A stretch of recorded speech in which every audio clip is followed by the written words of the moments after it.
As students and staff were being evacuated from the local high school, a massive gust tore off the gymnasium roof, sending metal panels flying across the parking lot. Surveillance footage shows teachers herding children out just moments before collapse. "We had 20 seconds, maybe less," said Principal Harris. No one was injured, though several cars were crushed by falling debris. Officials say the storm's wind speeds exceeded 120 miles per hour. The gym, built in the 1960s, was not rated for such conditions. Classes remained suspended. "We were lucky," Harris added. "That wind came for blood."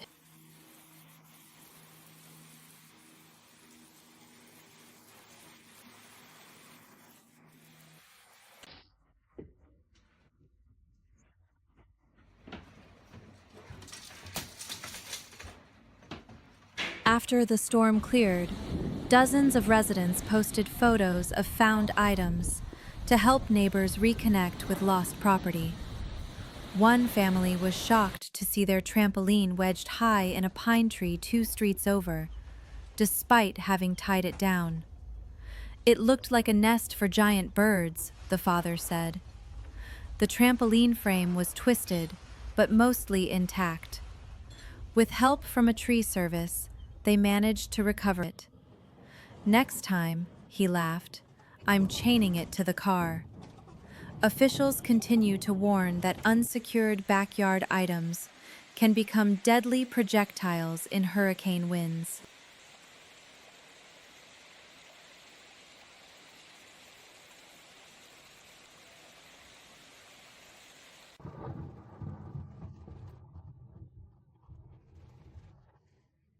A firefighter swam across a flooded intersection carrying a life vest in his teeth. Inside the stranded SUV was a woman 9 months pregnant. Contractions already started. With help from neighbors, she was floated on an air mattress to dry ground, then rushed to a hospital. Her baby was born 2 hours later, healthy and strong. "He came into the world like a rescue mission," the father said.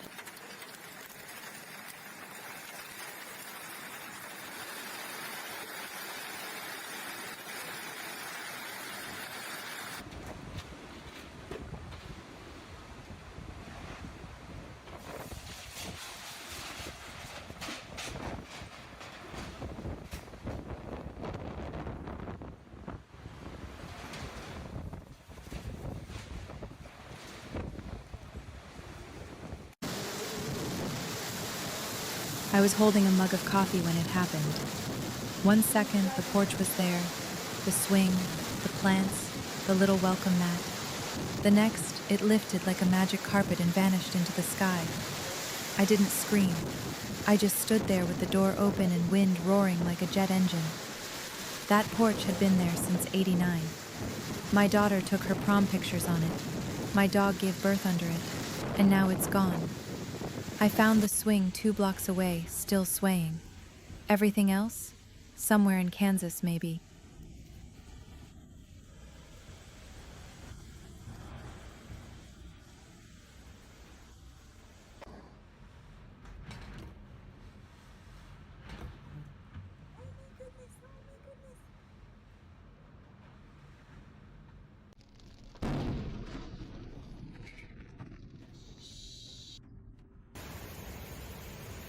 At 3 a.m., police cruisers drove slowly down residential streets, loudspeakers repeating evacuation orders in English and Spanish. Most families had already gone, but some waited too long. Volunteers knocked on doors, helped an elderly woman down the stairs, and carried a toddler wrapped in a blanket. Buses idled at the school parking lot as final groups climbed aboard. Hours later, that neighborhood was underwater. "We got out just in time," said one man, still clutching his dog.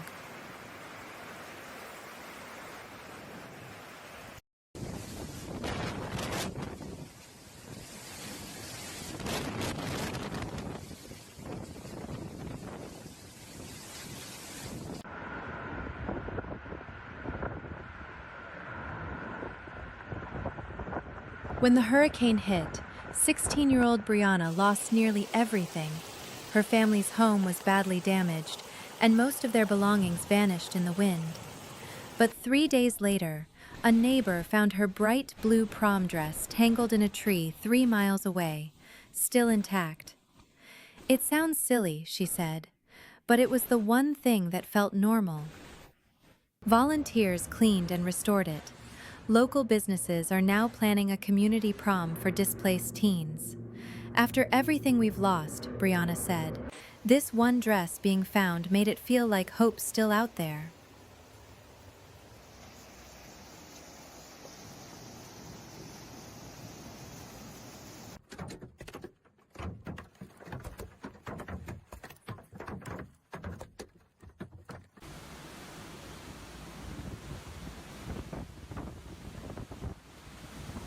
When the hurricane hit, 74-year-old Tom Delaney refused to leave his hilltop cabin.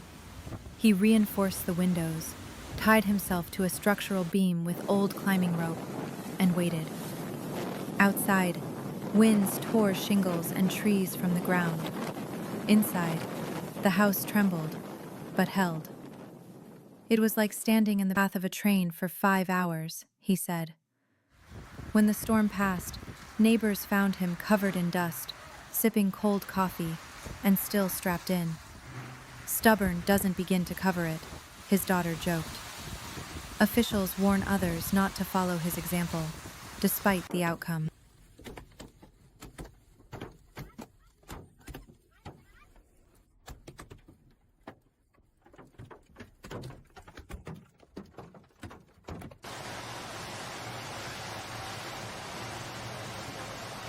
A caravan of RVs and pickup trucks crawled along the interstate, packed with families, pets, and everything they could strap down.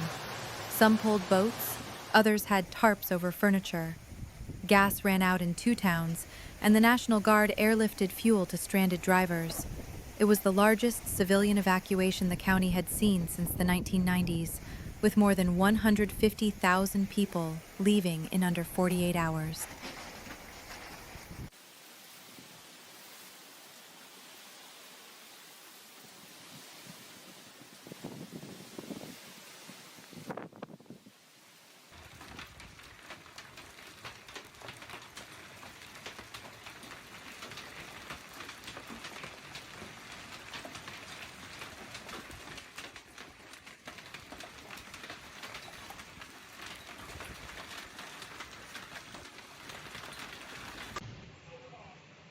A mother and her 3 children drove nearly 400 miles over 2 days, sleeping in the car and fueling only where possible. Every hotel along the route was full. They finally found shelter in a church gymnasium converted to emergency housing. "We packed for a weekend, not for losing our home," she said. The Red Cross registered over 10,000 evacuees in the region by the end of the week.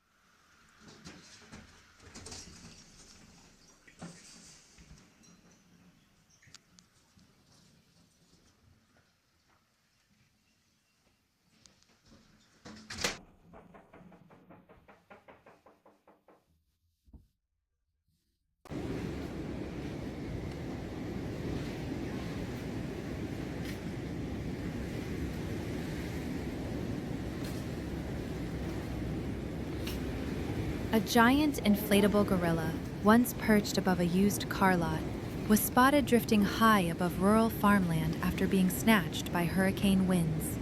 Witnesses reported seeing the 30-foot figure tumbling through the sky, like a flying bear doing flips. It eventually landed in a tree nearly 12 miles away, startling a herd of cattle. No one was injured, but videos of the airborne mascot have gone viral. "He was our landmark," said the dealership owner. "Now he's a legend." Officials reminded business owners to deflate outdoor inflatables before storms.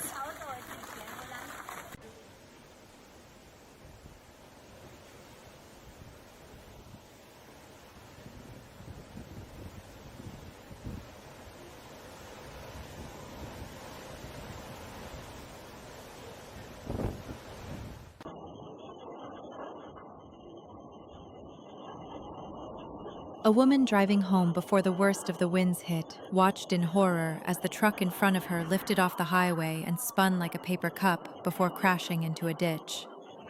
She pulled over, heart pounding, expecting the worst, but the driver crawled out, dazed but unharmed. "He looked more confused than injured," she said. Authorities said the wind reached over 110 miles per hour in that area, enough to lift lightweight vehicles off the road surface.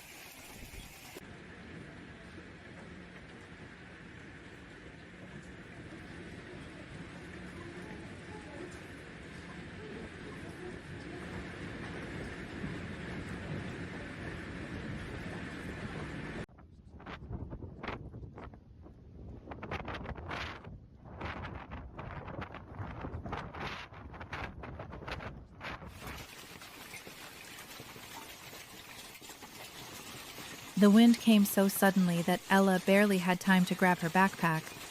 She ducked into a drainage culvert just as debris started flying past like shrapnel. For nearly 30 minutes, she lay curled in mud, listening to trees snap and metal twist. When it ended, she climbed out to find her street unrecognizable. Cars flipped, roofs gone. But the culvert had protected her completely. Later, a rescuer said it was the smartest dumb luck he'd seen all week.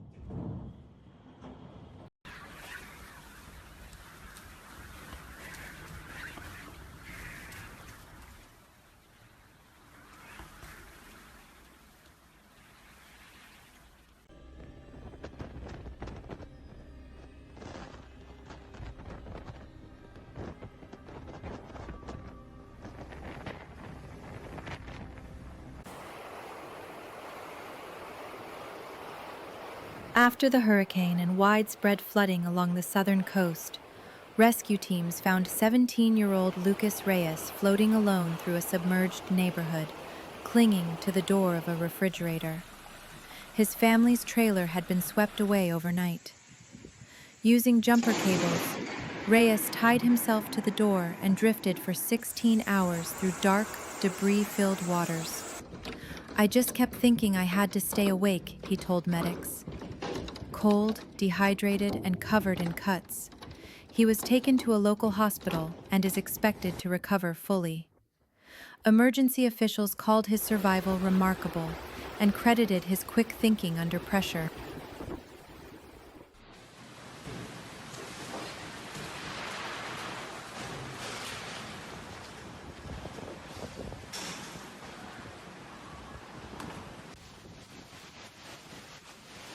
Coast Guard crews rescued 27 people from rooftops in one suburb alone.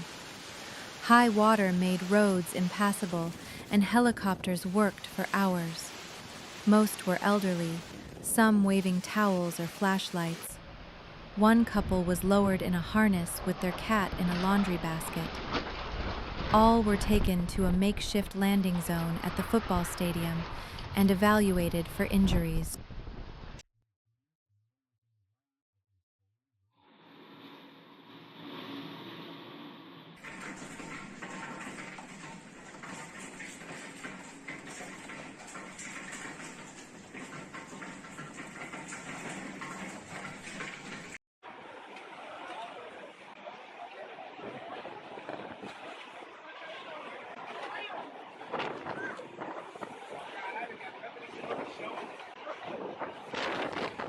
In the rural outskirts of the county, two massive wind turbine blades snapped mid-storm, scattering fiberglass across nearby fields.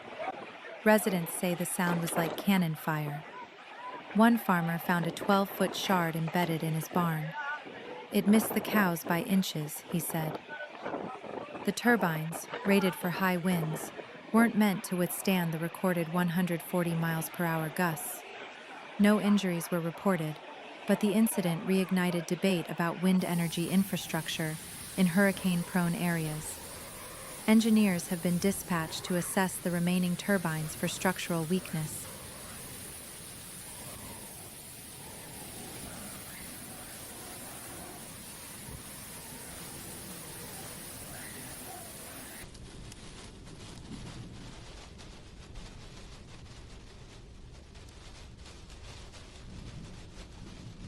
A man's entire roof was torn off in a single gust. But what stunned neighbors most was that it landed upright, perfectly intact, 2 houses down. It was like a hat blown off someone's head, one witness said. No one was hurt, though the home is now considered structurally unsafe. Insurance adjusters called it an extremely rare wind pattern event. The homeowner joked, "If anyone needs a roof, I've got a spare."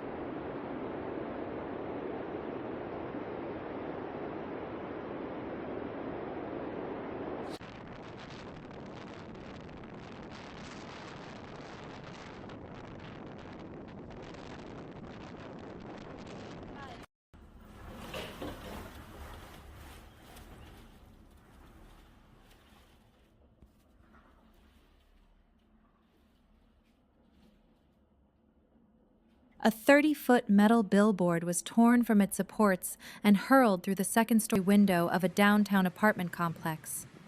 Miraculously, no one was in the room when it hit. The wind-carried structure demolished furniture, shattered glass, and embedded part of itself into the opposite wall. "It sounded like a bomb went off," said a neighbor.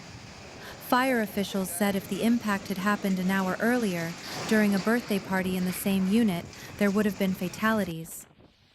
The billboard's remains were later found 4 blocks away.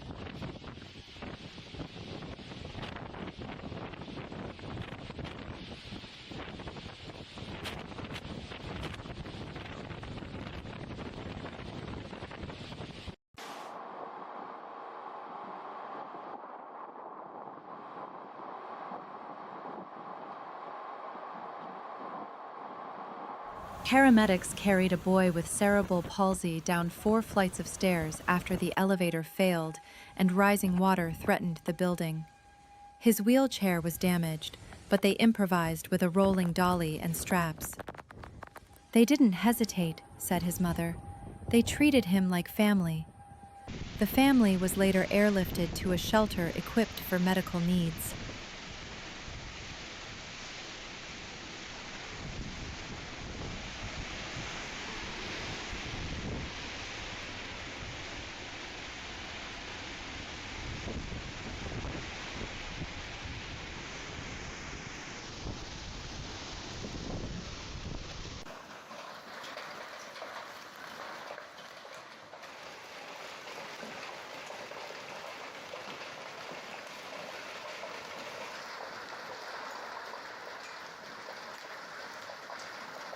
The morning after, children wandered the neighborhood, pointing out what had changed. "That tree wasn't broken before," one said. "That trampoline wasn't there." They turned it into a game, spot the difference, but the parents watched in silence, tallying lost cars, collapsed roofs, shredded fences. One boy found a soggy storybook in a ditch and began reading aloud, sitting cross-legged on the wet sidewalk. Others joined him. For a moment, no one remembered the night's terror, only the sound of a child's voice trying to bring a story back to life.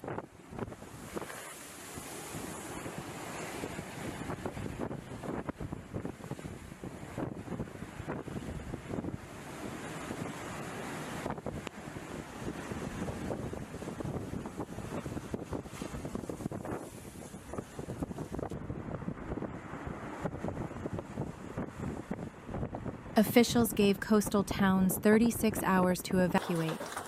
Despite warnings, some chose to stay.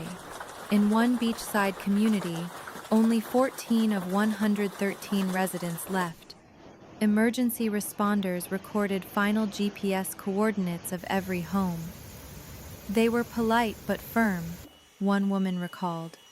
By the time she changed her mind, the roads were flooded. She was rescued 4 days later by helicopter.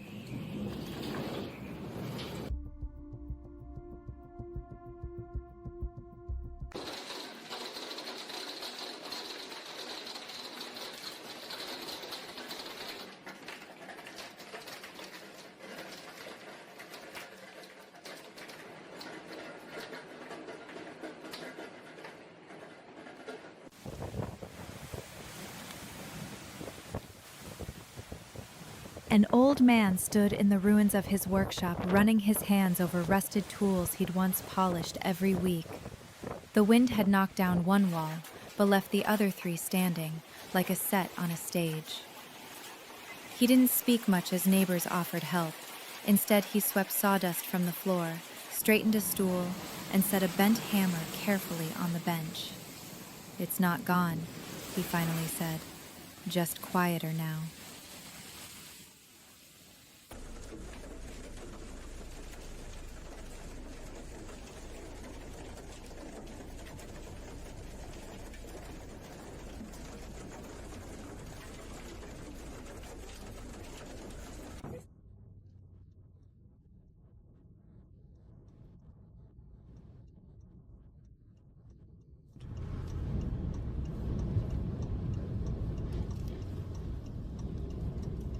First responders were stunned to find an SUV lodged halfway into the second-floor balcony of an apartment complex.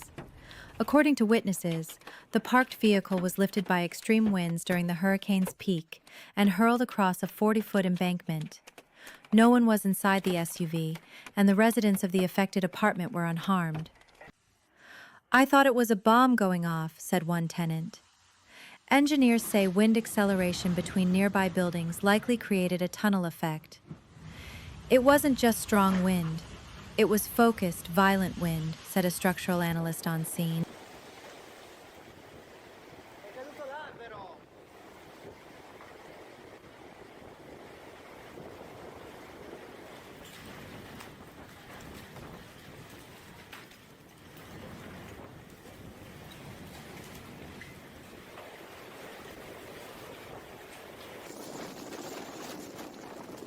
An entire field of solar panels was ripped from its mounts and scattered across neighboring properties. One panel pierced the roof of a church 2 miles away, embedding itself in the pews. Another was found stuck in the side of a moving train. Despite the destruction, no injuries were reported. Engineers say wind uplift during the storm exceeded what most solar farms are designed to handle. Cleanup could take weeks, with fragments turning up in yards across 3 counties.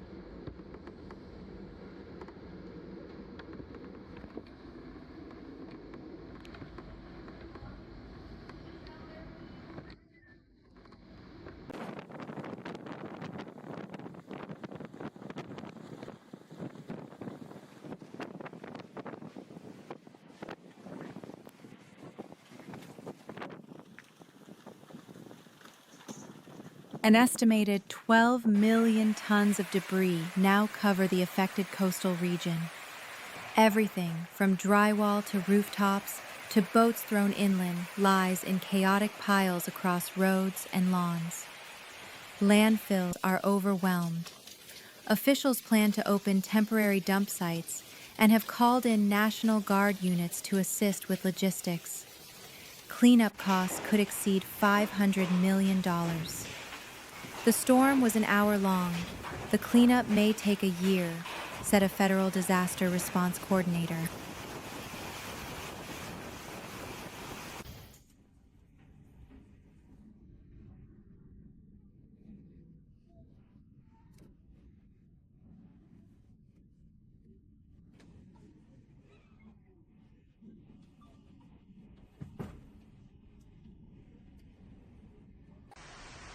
Preliminary assessments show that nearly 70% of homes and buildings in the coastal counties sustained wind-related damage during the recent hurricane. Over 40 mobile homes were completely overturned, and at least 12 commercial structures lost significant portions of their roofs. Utility poles were snapped along 19 major roads, and wind gusts were measured up to 129 miles per hour in some areas. Officials noted that older buildings were disproportionately affected. Insurance teams have begun documenting losses, with early estimates in the hundreds of millions. Emergency shelters remain at capacity as debris removal continues.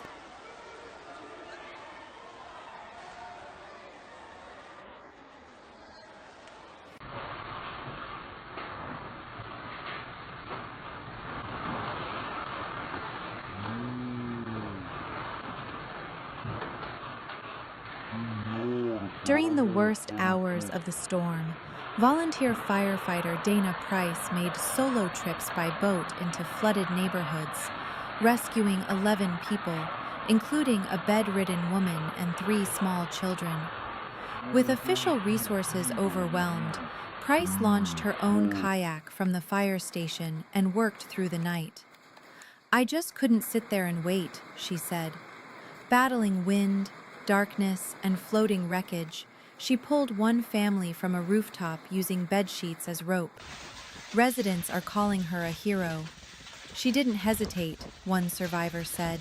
"She saved us when no one else could get through."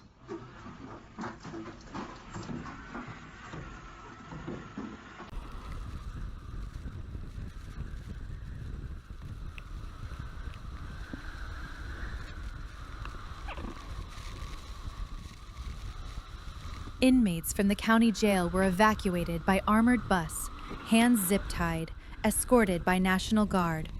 A low-lying floodplain threatened the facility, and officials moved over 140 prisoners to a high-security unit inland. It was a quiet, tense transfer. "We've never evacuated our jail before," said the sheriff. Power was lost 2 hours later, and parts of the jail were knee-deep in water by morning.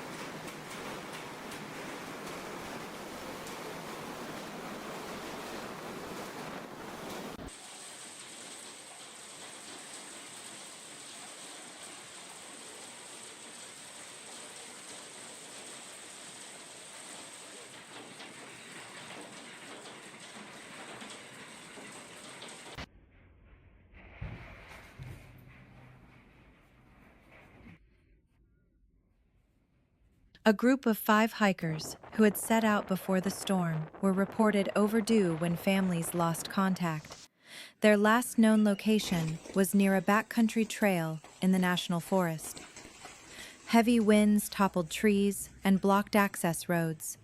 Rescue teams located their abandoned campsite but found no sign of the hikers. A coordinated search is underway with drones, dogs, and volunteers.